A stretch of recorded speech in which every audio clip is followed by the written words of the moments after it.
Hello everyone, 30 days of English vocabulary, day 16.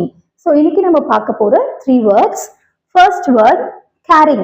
Caringனா ரொம்ப கைண்டா இருக்கிறது, நல்லா பார்த்துக்கிறது, எல்லாமே நம்ம caring சொல்லுவோம். ஸோ அந்த கைண்ட் கேரிங் என்ற வேர்டுக்கு நம்ம அட்வான்ஸ் இங்கிலீஷ்ல என்ன வேர்டு யூஸ் பண்ணலாம்?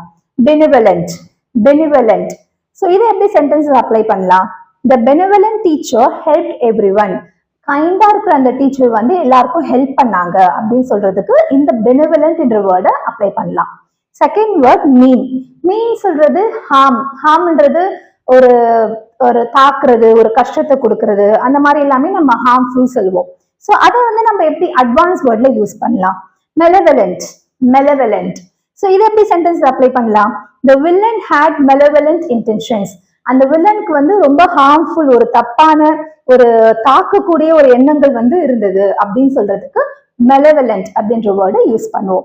ஸோ ஹார்ம், மீன்னா harm, malevolent. Third word neutral.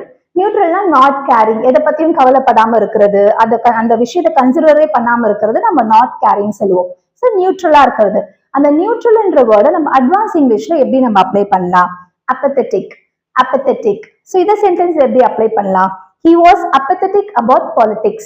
பொலிட்டிக்ஸை பத்தி அவன் வந்து ரொம்ப நியூட்ரலா இருந்தான், அதை பத்தி கேரே பண்ணிக்கல அப்படின்னு சொல்றதுக்கு apathetic என்ற வேர்டை நம்ம யூஸ் பண்ணுவோம். So caring, benevolent, mean, harm, malevolent, neutral, apathetic. Thank you.